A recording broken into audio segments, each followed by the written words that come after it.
നമസ്കാരം. ഞാൻ doctor ഗ്ലാക്സൺ Alex, SUT ഹോസ്പിറ്റലിലെ കൺസൾട്ടൻറ്റ് റൊമറ്റോളജിസ്റ്റായി സേവനമനുഷ്ഠിക്കുന്നു.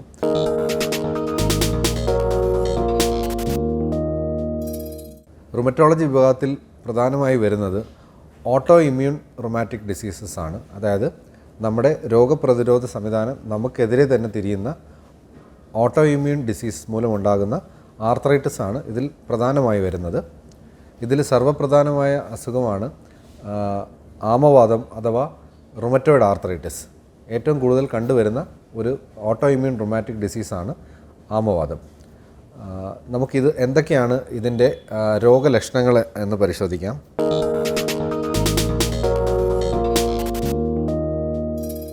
നമുക്ക് ആരെയാണ് ഈ ആമവാദം അഫക്റ്റ് ചെയ്യുന്നതെന്ന് നോക്കാം. ഇത് അധികം കണ്ടുവരുന്നത് സ്ത്രീകളിലാണ്. അതായത് ഒരു 18 മുതൽ 35-40 വയസ്സിന് ഇടയിലുള്ള സ്ത്രീകളിലാണ് ഇത് കൂടുതലായി കണ്ടുവരുന്നത്. ചില ധാരണയുണ്ട് ഇത് വാദം പ്രായമായവരിൽ മാത്രമേ അഫക്റ്റ് ചെയ്യൂ എന്നുള്ളത്. പക്ഷേ റുമറ്റോയിഡ് ആർത്രൈറ്റിസ് അധികവും കണ്ടുവരുന്നത് യങ് ആയിട്ടുള്ള സ്ത്രീകളിലാണ്. അവരുടെ ഒരു ഫെർട്ടൈൽ പീരീഡ് എന്ന് പറയുന്ന സമയത്ത് തന്നെയാണ് ഈ അസുഖം ആക്രമിക്കുന്നത്. ആബാലവൃദ്ധം ജനങ്ങളിലും വരാമെങ്കിലും ഇത് കൂടുതൽ ഈ ഏജ് ഗ്രൂപ്പിലാണ് കണ്ടുവരുന്നത്.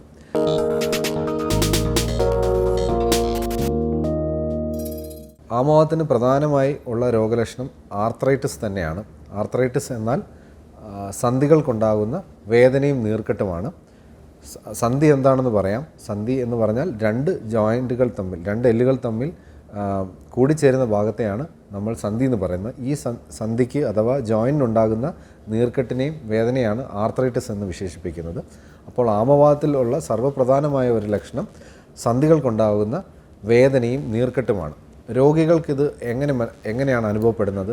രാവിലെ എഴുന്നേൽക്കുമ്പോൾ കൈകൾക്കുണ്ടാകുന്ന മുറുക്കം, വേദന, നീർക്കെട്ട്. പിന്നെ പോകെ ഉച്ചയൊക്കെ ആകുമ്പോഴത്തേക്ക് കുറച്ച് അയവ് വന്നു തുടങ്ങാമെങ്കിലും പ്രധാനമായി പ്രഭാത നേരങ്ങളിലാണ് ഇതിൻ്റെ സിംറ്റംസ് കൂടുതലായി അനുഭവപ്പെടുന്നത്. രണ്ടാമത് ഉള്ള ഇതിൻ്റെ ഒരു ലക്ഷണം എന്ന് പറഞ്ഞാൽ പോകെ ഇത് ശരിയായി നമ്മൾ അപ്പോൾ ട്രീറ്റ് ചെയ്തില്ലെങ്കിൽ പിന്നീട് ഇതൊരു ക്രോണിക് പ്രോബ്ലം ആവുകയും കൈകൾക്കും വിരലുകൾക്കും ഒക്കെ വൈകല്യങ്ങൾ സംഭവിക്കുകയും ചെയ്യും. അപ്പോൾ അതിന് ക്ലാസിക്കലായിട്ട് ചില ഡിഫോമിറ്റീസ് നമുക്ക് കാണുമ്പോൾ മനസ്സിലാവും ഇത് റുമറ്റോയിഡ് ആർത്രൈറ്റിസിൻ്റെതാണ്. കൈകൾ വളയുക, തുറക്കാനുള്ള ബുദ്ധിമുട്ട്, അങ്ങനെ മറ്റു കാര്യങ്ങളായിട്ട് അതിൻ്റെ കോംപ്ലിക്കേഷൻസിലേക്ക് പോകും.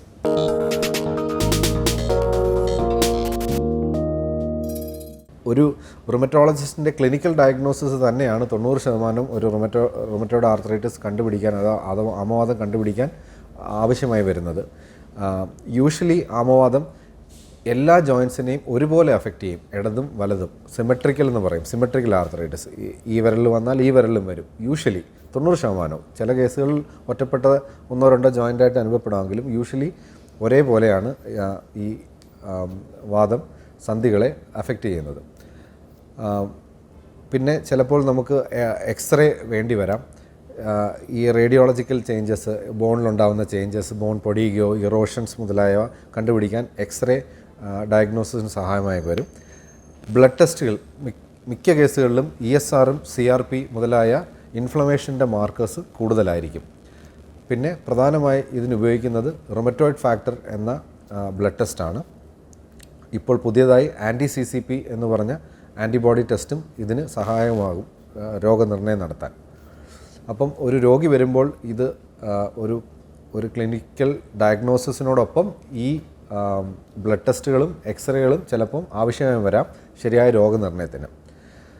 അപ്പം ഈ രോഗത്തെ നമുക്ക് 3ആയി തിരിക്കാം. ആദ്യം രോഗം ഉള്ള ആക്റ്റീവ് അവസ്ഥ, അതായത് സന്ധികൾക്കുള്ള നീർക്കെട്ട്.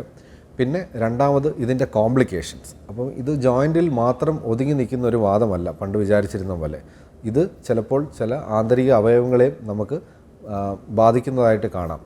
ഉദാഹരണത്തിന് ലങ്സിൽ ബാധിക്കുമ്പോൾ ലങ്സ് ചുരുങ്ങുന്ന പ്രോബ്ലം, അതായത് ഇൻഡസ്ട്രീഷ്യൽ ലങ് ഡിസീസ്, ഇതൊരു കോമൺ കോംപ്ലിക്കേഷനാണ്. പിന്നെ കാലുകളിലുണ്ടാകുന്ന വ്രണങ്ങൾ, ന്യൂറോപ്പതി, പെരുപ്പ്, തരിപ്പ്, കണ്ണിൽ ഉണ്ടാകുന്ന ഡ്രൈനസ്, വായിലുണ്ടാകുന്ന ഉണക്ക്, ഡ്രൈനസ്, ഇതൊക്കെ റുമറ്റോയ്ഡ് ആർത്രൈറ്റിസിൻ്റെ ഒരു കോംപ്ലിക്കേഷനായി നമ്മൾ പലപ്പോഴും കാണാറുണ്ട്.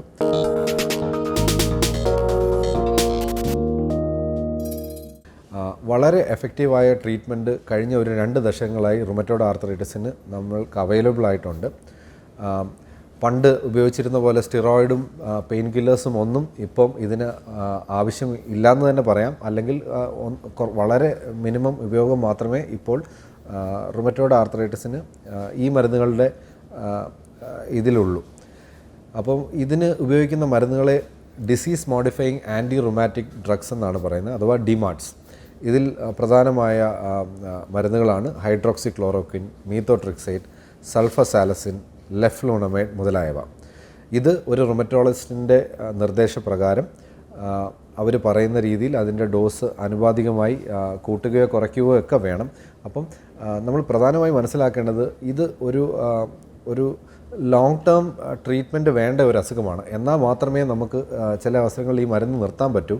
കാരണം ഇത് ഓട്ടോ ഇമ്മ്യൂണിറ്റി എന്ന് പറഞ്ഞ് ഞാൻ നേരത്തെ സൂചിപ്പിച്ച പോലെ ഒരു ഫിനോമിനിൽ നിന്ന് വരുന്നതാണ്.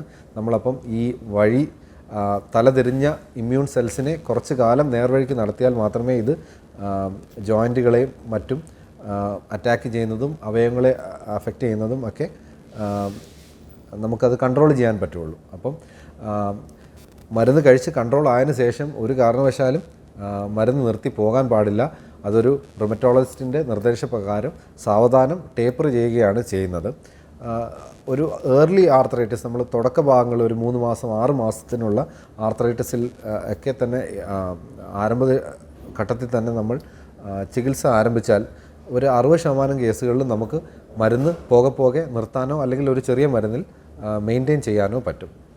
അപ്പോൾ നമ്മൾ ഈ രോഗലക്ഷണങ്ങളുള്ള സന്ധികളിലുള്ള നീർക്കെട്ടും വേദനയും ഒക്കെയുള്ള നമുക്ക് പരിചയമുള്ളവരുണ്ടെങ്കിൽ തീർച്ചയായിട്ടും ഒരു റുമറ്റോളജിസ്റ്റിനെ കണ്ട് ശരിയായ രോഗനിർണയം നടത്തി ഏർലി ട്രീറ്റ്മെൻറ്റ് സ്റ്റാർട്ട് ചെയ്തു കോംപ്ലിക്കേഷൻസും മറ്റും പ്രിവെൻറ്റ് ചെയ്യേണ്ടതാണ്. നമസ്കാരം. Thank you.